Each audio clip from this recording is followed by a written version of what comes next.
Hello everyone and welcome to Stitch Trek, the show about Star Trek costumes, how to make them, where to buy them, and I review their quality. Today we are finally getting back on track. I am going to make a costume from the episode Where No Man Has Gone Before. The first episode, it gets complicated. This is the first episode in order of production, which means that this is technically Star Trek's pilot. You'll notice differences in the costumes and characters' roles. However, it's not the first episode that aired, but we'll get into more about that during the makeup portion of this costume creation video. A really quick shout out, and I don't know this person, I am just really impressed. I ordered this adorable glittery pink bat'leth necklace because it reminded me of that from my psychedelic Klingon costume, and I am in love with this thing. This is so cute. If you want to support another creative Star Trek fan who makes some really cool stuff, please go to Etsy and look up Troublesome Girl Studios. There's some really cool nerdy stuff there and quite a few Star Trek things. I absolutely think that this person needs more acknowledgement as a really cool designer. So yeah, that's my 2 cents. Also, if you like this mess that I've created, if you like this show, please share them, subscribe, maybe comment if you feel like it. Hit that like button. It means a lot and it helps other people find this. So I got my SHIT together. Are there children watching?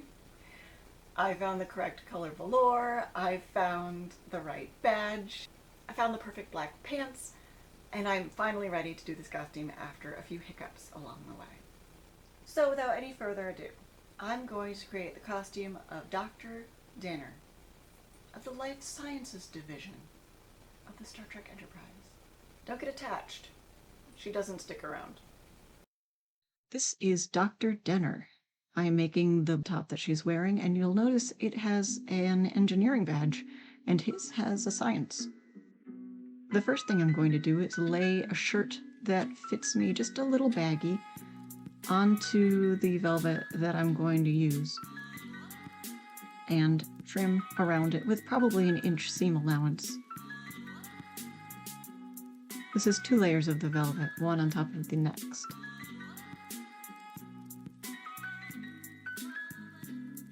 That way I get the back and the front at the same time.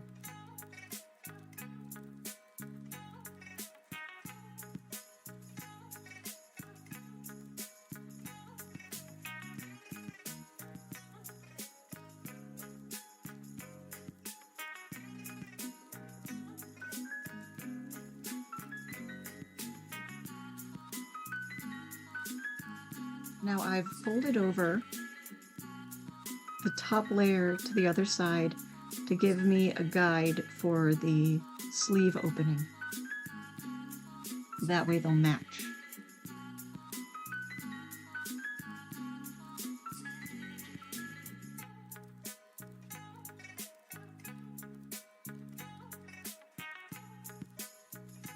Now I remove one layer.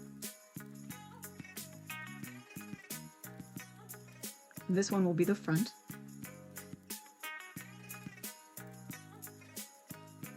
And I'm just cutting the neckline down a little further in the front.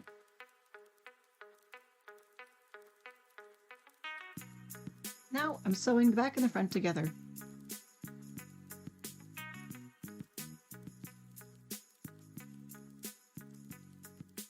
There we go, back and front are sewn together. It's inside out. And we're just going to fold the velvet over so it's layered 4 times this time. For sleeves, I measured how long I need them, and now I'm just cutting them up, gradually increasing the width as I get closer to the armpit.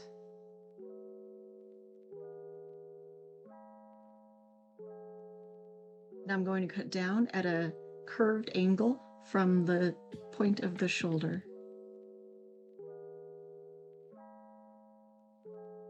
to the armpit.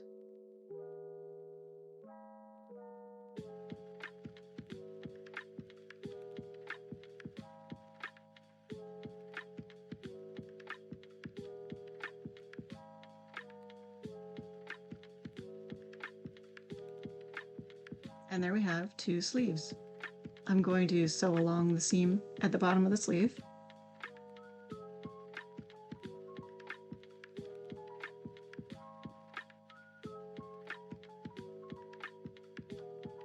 I have 2 sleeves and a shirt. Now to attach the sleeve to the shirt. I'm going to straighten the opening for the top of the arm and find the highest point. Then match that highest point with the point of the shoulder on the shirt section. I put them together.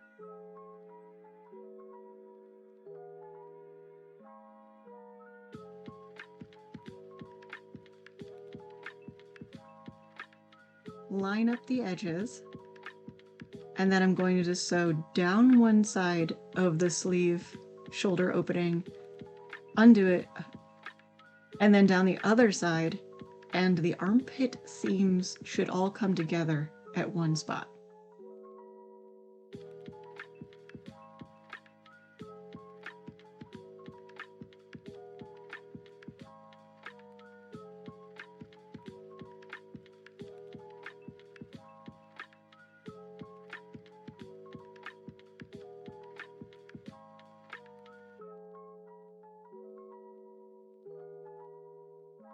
Time to do the cowl.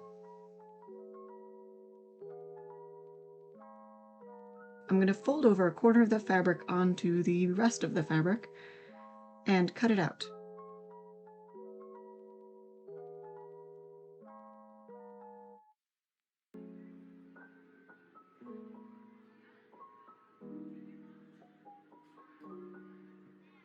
Then I'm going to trim a few layers off of the top layer.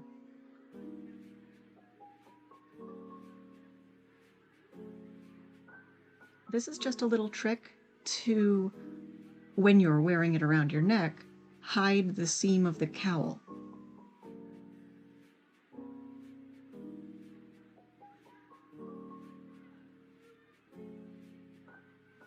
I'm just folding it over to make sure that both of these cuts match by tracing the first.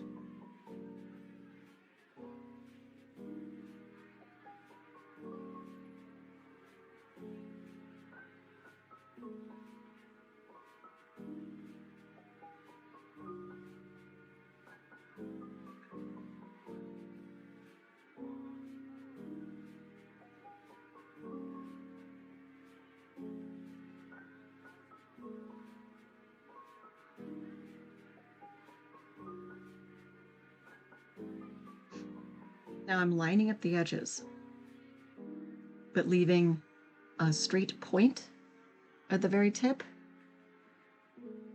Trust me, it works. I'm removing the excess so that when I sew that tiny seam right there, it'll lie flush. All right, here we go. I promise it makes sense in a minute.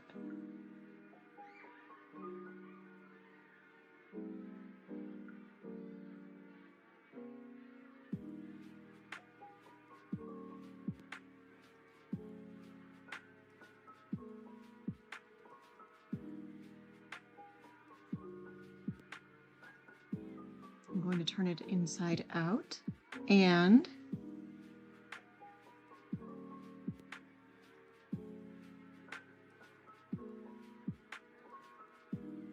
see how the seams are tucked in just a little bit and you can't see them from this side? That's what all that was for. So when you wear it, none of that shows. Now to affix it to the shirt.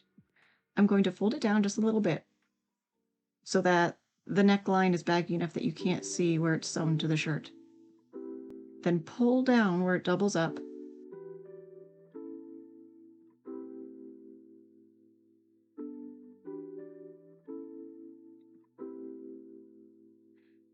And pin that edge. This is to hold it still when you sew it to the collar.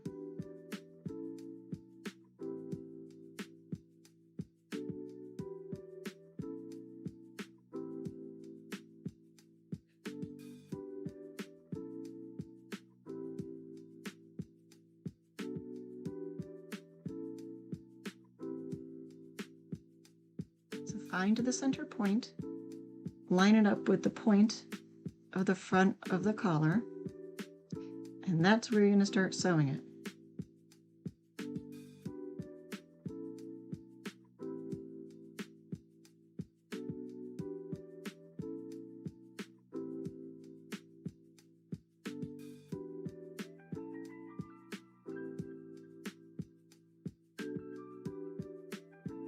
And there you go, it's affixed. Now to close up the back.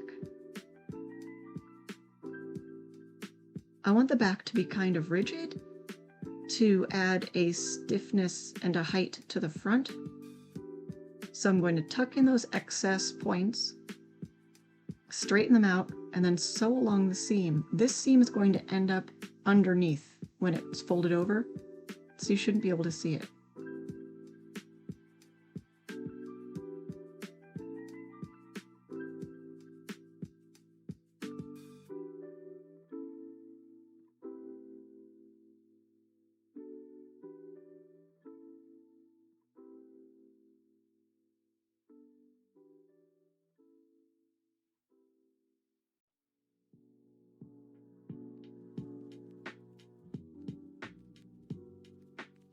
Time to do cuffs and hem.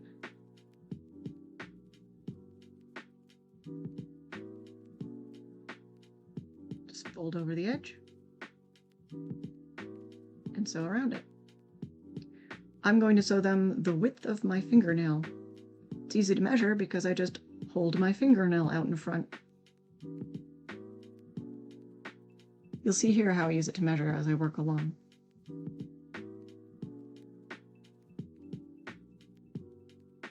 I'm changing my thread color.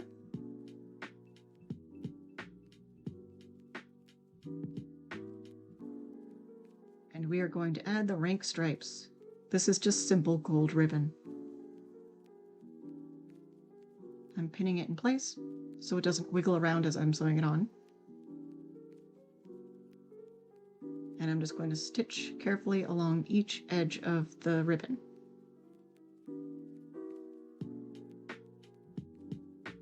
There we go.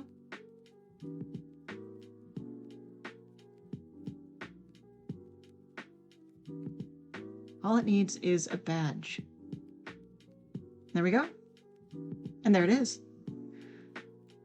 All put together. Wow, that's great. I am pretty impressed with myself.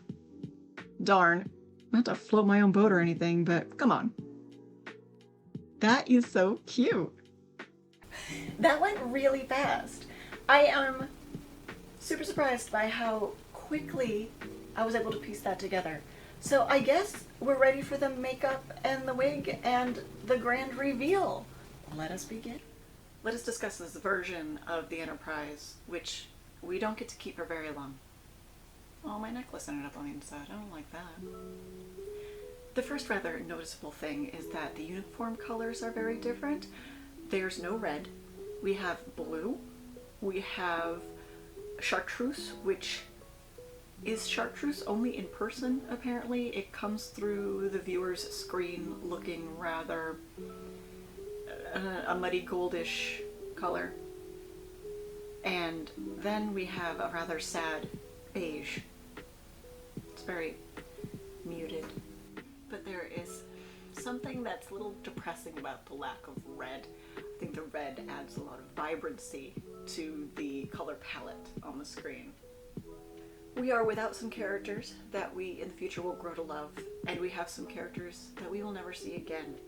Sulu has a completely different role. We'd have a Dr. Piper instead of a Dr. McCoy. We'll never see him again. Something that's different about the ship, sickbay is very, very green. Also, I don't know how much of a difference this is because I don't know that much about dilithium. There's a planet that they stop at, which is a huge part of this plot. And that planet they are forced to go to because they suddenly need more fuel. And that is the location of what they call a lithium splitting facility, I think. So it's not dilithium, it's just lithium. And does that mean that that's what they thought would continue to be referenced as the energy source of the Enterprise, and it wasn't until the next episode they created where they're like, no, maybe that's a little too like normal. Let's talk about something a little like fantastic.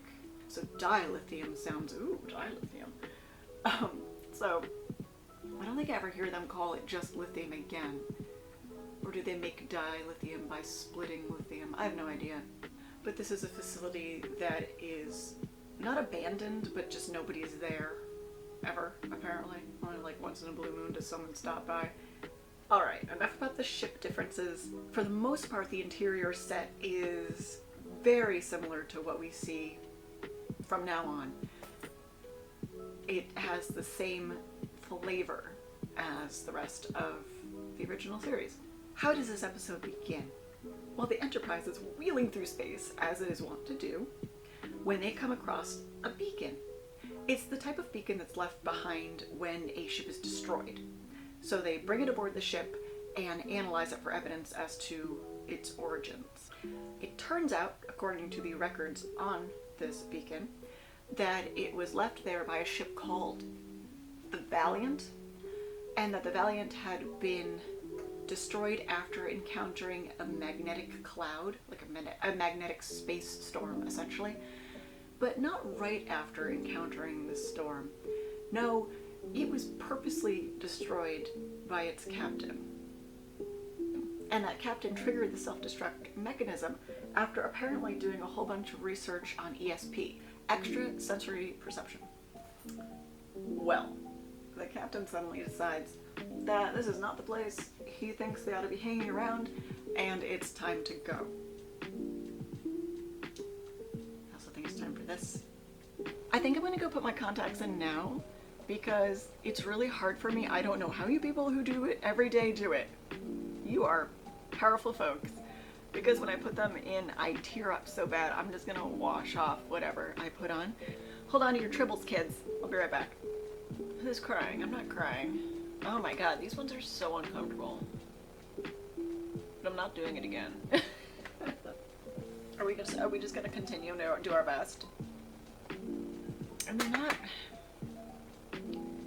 they're not what they looked like on the ad on AliExpress, which is classic AliExpress, isn't it?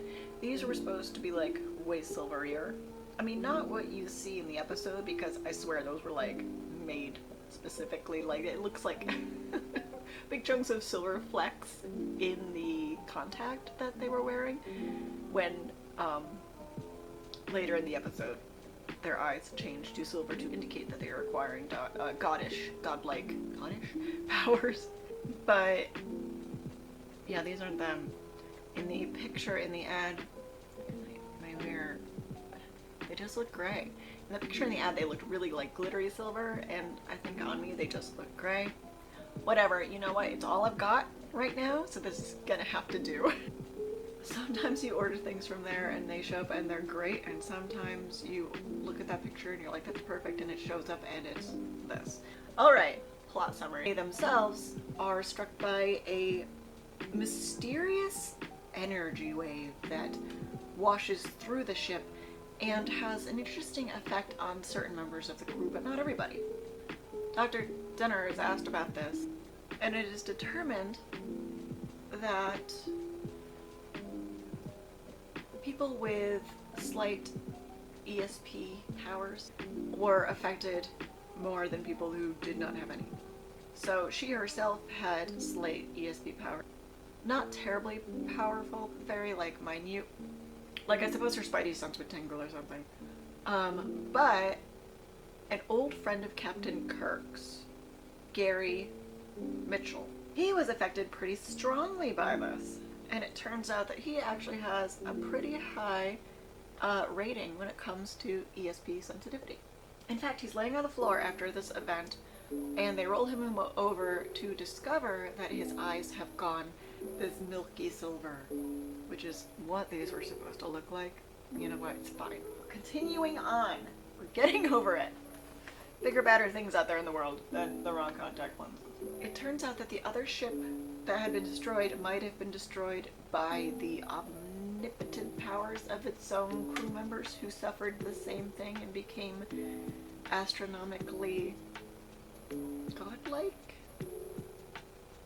Because as time goes by, Gary's discovering that his new powers are increasing. And frankly, his old friend Kirk is finding this unsettling. But Dr. Denner is finding it intriguing. So much so that she's spending a little extra quality time with him. Kirk decides that Gary is showing signs of instability in thought and is falling victim to his new powers' promise of godhood. And that is detrimental to the safety of the ship and crew.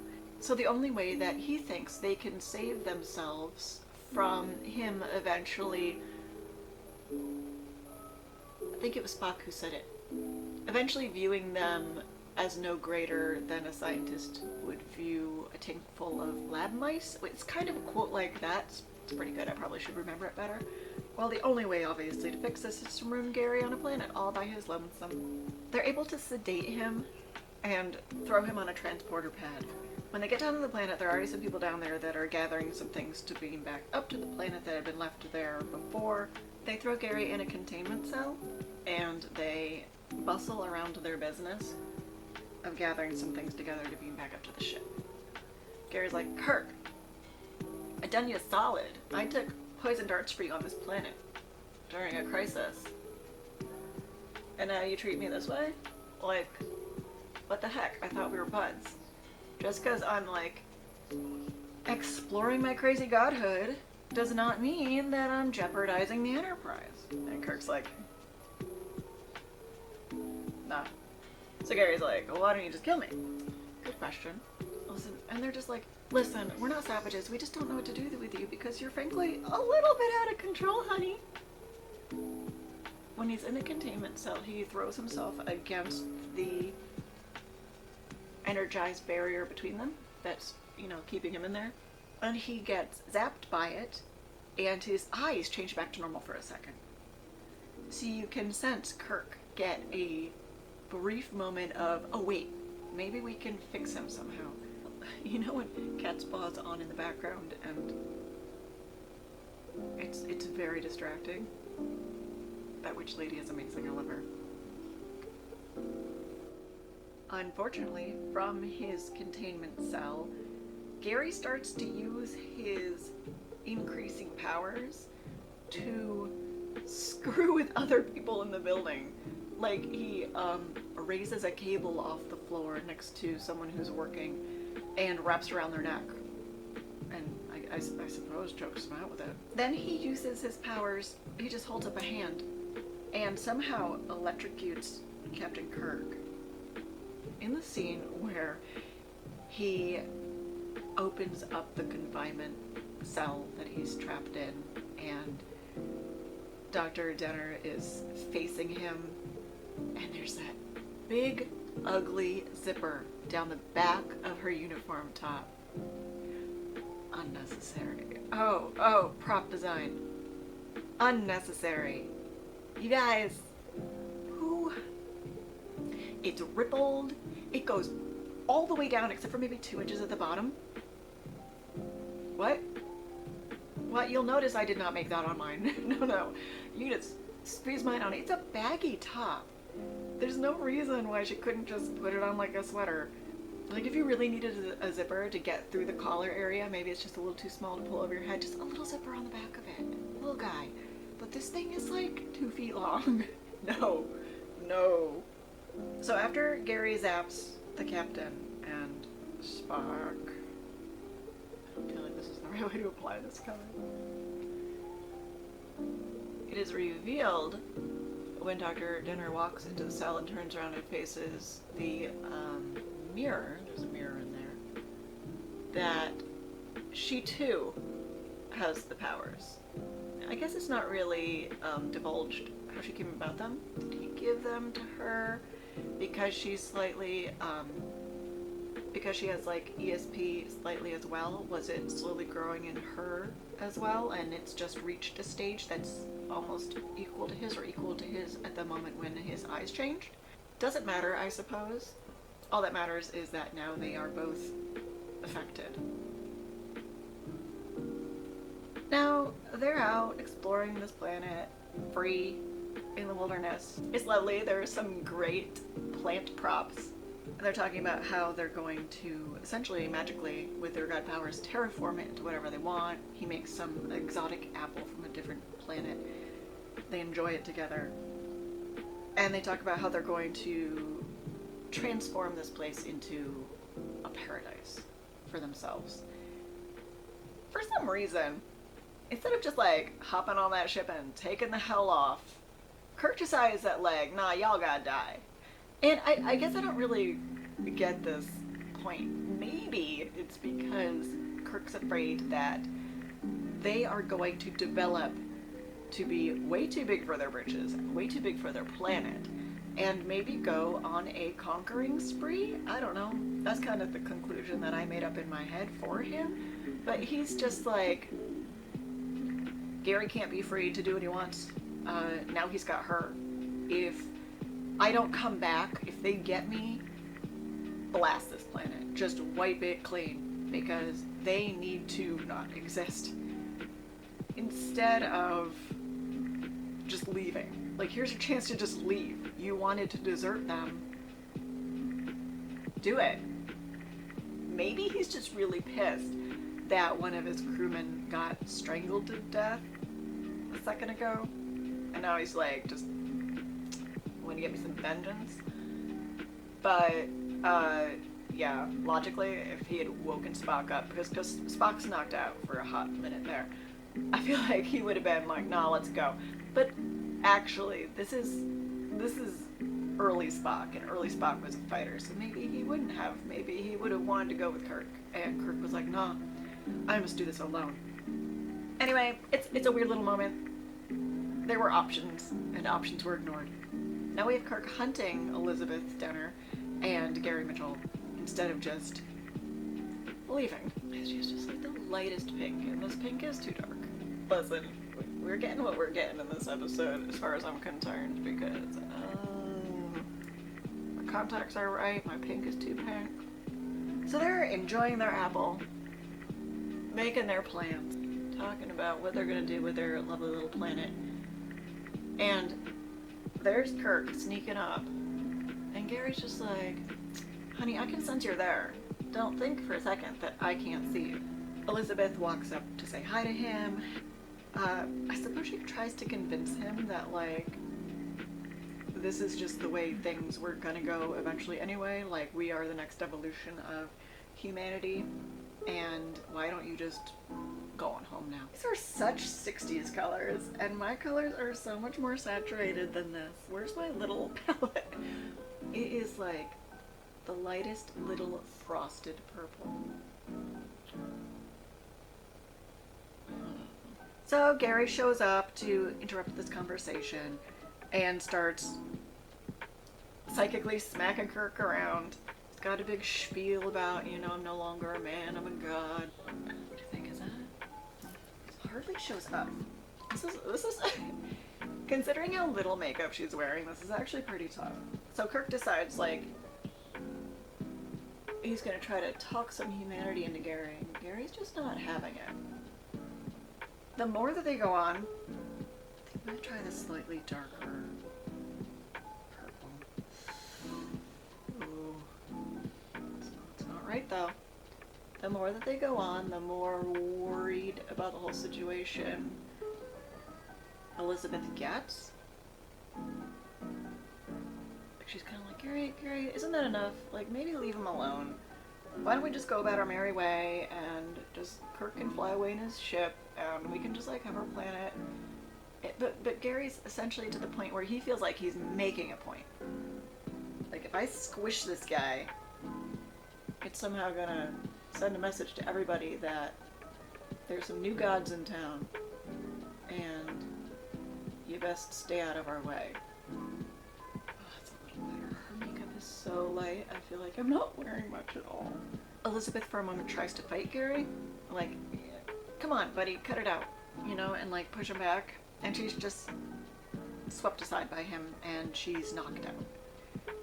There's this great scene where Gary makes Kirk a tombstone and digs him a grave with his powers, and the tombstone reads James R. Kirk.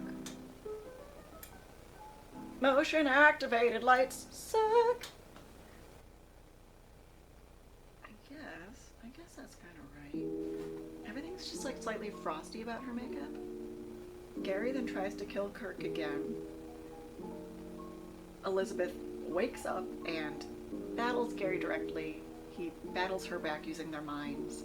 She gets him kind of like out on the ground for a second and says, hurry up, kill the bastard, because he'll be awake any second now. So Kirk is up, grabs a rock, holds it over Gary's head.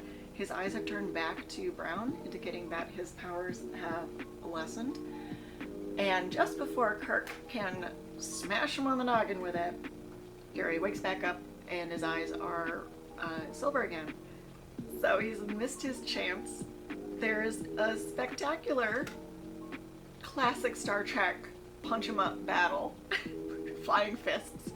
Which, if you think about the fact that Gary literally has like superpowers, dude, why you punch him?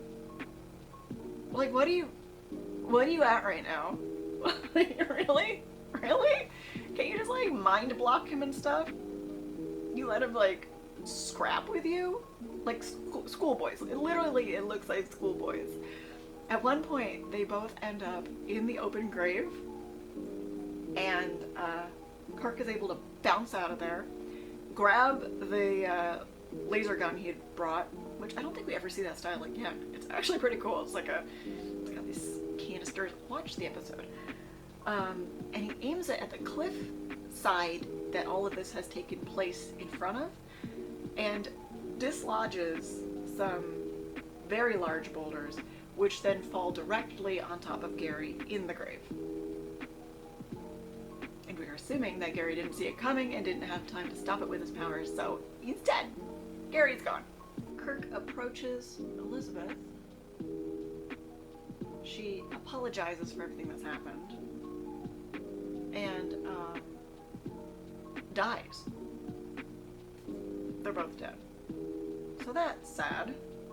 Kirk goes back to the Enterprise and he's sitting in his chair and making the last log of their adventures there, I suppose, and mentions that Elizabeth gave her life in the pursuit of her duties, and says the same for Gary, not mentioning, you know, that's how he wants their logs to end, and he says something like, Gary didn't ask for this to happen. So it's sort of a somber ending. I liked it. It's a good ending. I don't like it when every episode ends with like laughter, you know, like a cartoon. I'm gonna put some small lashes on. I wonder if I have any left. Oh no, those are giant. I have some magnetic lashes up there I could use, stuck to my metal shelving. Alright, my thoughts about this episode. What is happening? Misplacing everything. No. So what are my thoughts about this episode? Well, costumes, I don't like them, especially the men's. The women's have that cute little like triangular cowl thing, but the men's nasty, saggy knit collar is horrible. The muted tones just don't do it for me. Sickbay is very green, and I am a fan of green, so I guess I like sickbay that way. I like that the captain is described as being a bookworm. That does come up like a lot in the first season. He's, you know, there's some comments made in the earlier season about, you know, the only woman for me is my ship sort of stuff, and he's just devoted to work. He's got more of like a Captain Picard thing going on. His priorities are way different in the beginning. He doesn't so much woo the ladies. But, I mean, this was the pilot, and they had some changes to make later. And after this aired, they were like, hey, let's change this, let's change that. And they did. So we got some new people.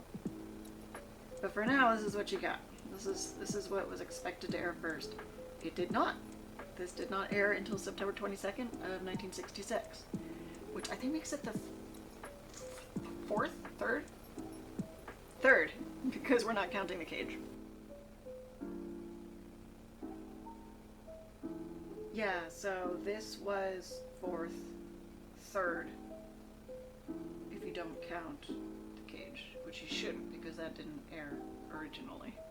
Mantrap, Charlie X, and then Where No Man Has Gone Before. Which is weird because you get 2 whole episodes with this crew that you're going to grow to adore, and then they're suddenly like yanked away.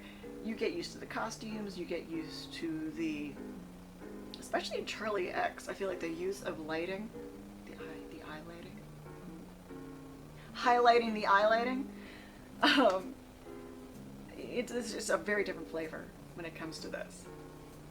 Maybe this is going to be a very slightly more modern take on Elizabeth Denham, because I also think my wig's a little long. Her hair is a very nice blunt, blonde bob, and I feel like and I think I actually bought it for another character further along the line. Is this coming off? And I don't want to cut it, and I don't want to wait because I want to do this today. I'm very excited today. So I think I'm just gonna like a more modern take.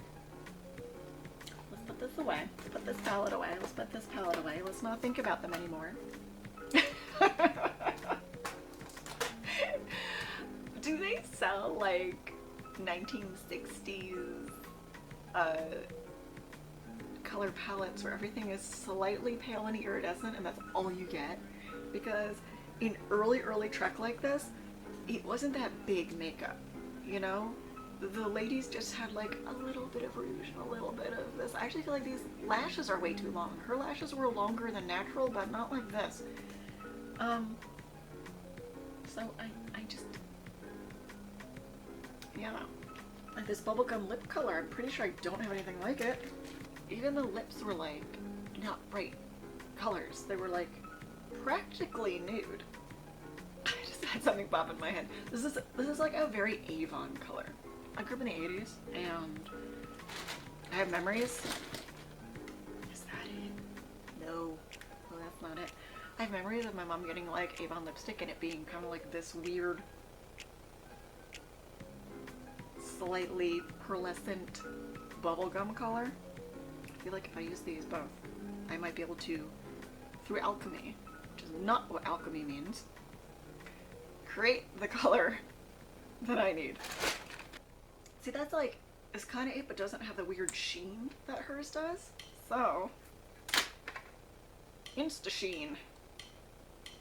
I'm going through all this effort, and this is not even going to stay on, so I don't know why I'm bothering.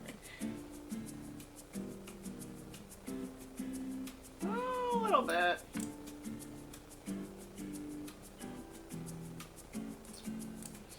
Yeah, a little. Sort of doing it. Still not quite right. Like, on the screen, in my mirror, are 2 different colors. And then on my phone is a different color on top of that. So, oh, okay. Well, the more of this crappy silver stuff I add, the better it's getting. But still, it's also just a ton, and it looks like a ton, and she doesn't look like she's wearing a ton. You know, without the contact lenses, her eye color is like pretty much my eye color. Well, you're getting what you're getting today, folks. Alright, let's do a wig. Let's do a wig and see if we can reel this rodeo back in. Alright, enough complaining about makeup. Let's put a wig on and let's talk about the show. I kind of wish that they had given Gary more to do. He spends half of the episode laying in sickbay. I can't see with these contacts because they're not centered. They keep wall-eyeing. Anyway, Gary spends like literally half of the episode in sickbay just messing around with his powers, I suppose, getting a sense of them. And I don't know, I feel like it would have been fun if the writer had let him like, oh, you know, you're good enough, you can go back to your quarters, but we're gonna check in on you. And maybe he could have like wandered around the ship, I don't know, messing with stuff. I guess it's a little like Charlie X though, isn't it? Huh. They're kind of similar, aren't they? Because he was walking around the ship causing mischief. But I think that's why I like that episode. I know, like, come at me, right? I like Charlie X, but look, we're gonna get there really soon, and I'll tell you why I like that episode. And it's not all good, but instead he's just like laying in bed, moving stuff with his mind. At one point he's like, I'm thirsty, and he floats the glass, you know, to himself. I just wish that had been more explored. I wish that him exploring had been more explored instead of him being confined. Another scene I absolutely love, classic Star Trek theme, is when they're on the planet and Kirk's talking through comms to the ship, and someone on the ship asks, hey, did you get the weapons you asked for? And Kirk's like, I didn't ask for any weapons. And then in pops Spock holding this big rifle thing, and he's like, yeah, we got him. That's just... I want to know where the map paintings for the background of the planet ended up. I'm sure they were long discarded, like much of the props from Star Trek. But they're lovely. Whoever did those paintings had some talent. Especially something that big. I used to do very, very big paintings. I was a store display artist, and I did some big backgrounds for stuff. And I know that, like, to get that detail, and you're probably given like a week, is a lot of work. So I don't know, maybe that's why it stood out to me, and maybe that's why it's something that I like. Oh no, this hair is on the inside instead of the outside. Just straighten out my wig real quick. It is a little long. This isn't actually the wig I was thinking of. What the heck wig is this? You know when you just have too many wigs? Where's the back? Where'd the back end up? Ooh, okay, where's her hairline is shorter than mine. I can't see. You can see better out of this one. It is a little long, but this is still not the wig I was thinking of. The wig I was thinking of is actually longer still than this. It's like kind of down to here. So this is still a little better than that. Alright, let's see. Oh, she has a side part. Girl! Not with this synthetic mischief. I ain't got it here. There we go. That's what we get. That's what we get in this show. It's like, oh. Bam. Solution. It's gonna be a little longer on this side. It's kind of cute. Alright, so you know what? This is way blonder than her hair. She has a little like a little nice root showing. Hers is a little warmer. But like I said, we're just gonna go for a modern twist because I am unprepared. But I feel like this is an adventure in close enough. So we're just gonna like roll with this nonsense. My makeup isn't shimmery enough. My lipstick isn't bubblegum enough. My hair isn't dark enough. It's not the right length. I'm not cutting it because I think I bought it for a different character, and if I cut it, I'm just gonna have to buy another. My blue costume I made isn't the right blue. We're just like, we're doing it, but we're just a little off. We're like a knockoff AliExpress product, like the contact lenses that showed up. And I'm looking in this mirror at myself, and really, you know what? I'm getting the vibes. Like, I'm feeling her. I'm into it. So, I'm not disappointed. What are my final thoughts about this episode, though? I don't like that. That's showing. No, girl. I, um,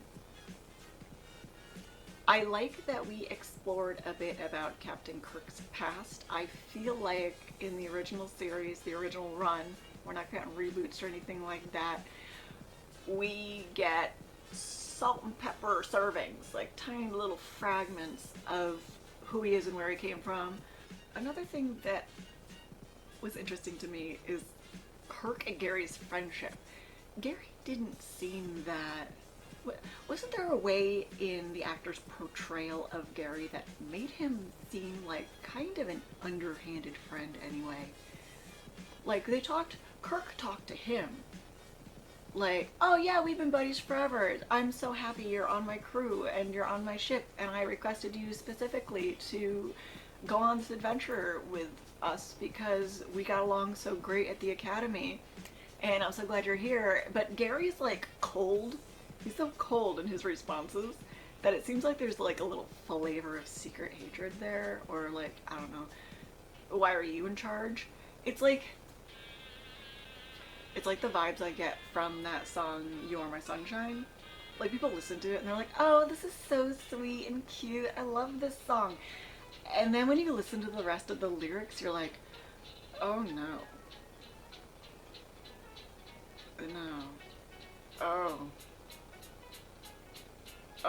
Oh no. I feel like even if Gary hadn't come down with god powers, he's still...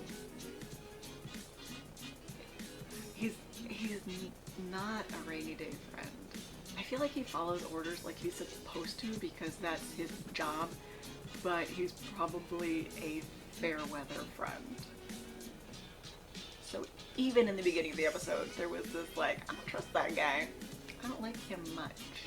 Battle scenes, classic, spectacular. Music, love Star Trek music. I love it. So I'm going to put this modern look into that uniform and see what becomes of Dr. Denner.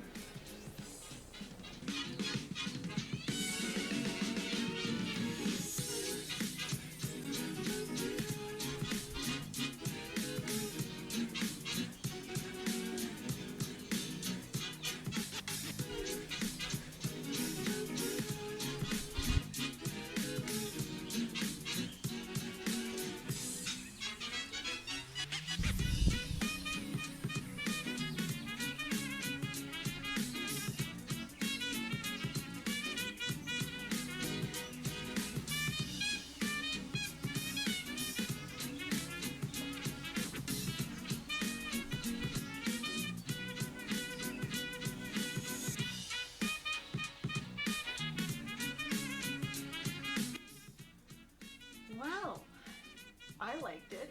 A little windy outside though. I love how this costume came out. I can totally see myself like wearing it around the house. It's like comfy wear. It's super soft and super comfortable. My overall thoughts on the show, my overall thoughts on this episode are, I enjoyed it. I enjoyed the idea, the concept of all-powerful humans feeling free to do whatever the hell they want with no consequence, and the mess that can make. I'm not sure this episode delves into that as terrifyingly well as, like, say, Charlie X, but it's still a lot of fun. I guess I just don't understand the ending. If the entire plan was to maroon Gary on the planet, why didn't they just take off when they had the chance? Even if you had to like ditch some things you had hoped to get out of that facility, at least you're getting away. I don't know. I'm not the writer. It happened as it happens. I know in real life plans don't go always as you want. Sometimes at the last minute things change. So yeah, I think it's an all-around pretty solid episode of Star Trek. I like how it's an example of the way it could have been, and I'm glad we ended up with what we got. But yeah, it's an interesting episode of Star Trek for sure. I like Go Get 'em Spock. I liked a few of the background characters that we'll never see again, which is sad. It's the same thing that happened with The Cage, is that you see this episode and you get excited about these people and then they're never back again ever. So, yeah. Oh well. Thank you for watching me in this creative endeavor. I hope you'll join me again. I think my next episode is going to be a costume review. I got a neat one in the mail. I cannot see anything right now. I can't see past the wig. I can't see past the eyelashes. I can't see past the contact lenses. So I can't wait to get all of this off. But other than that, this has been great. Live long and prosper, everybody. And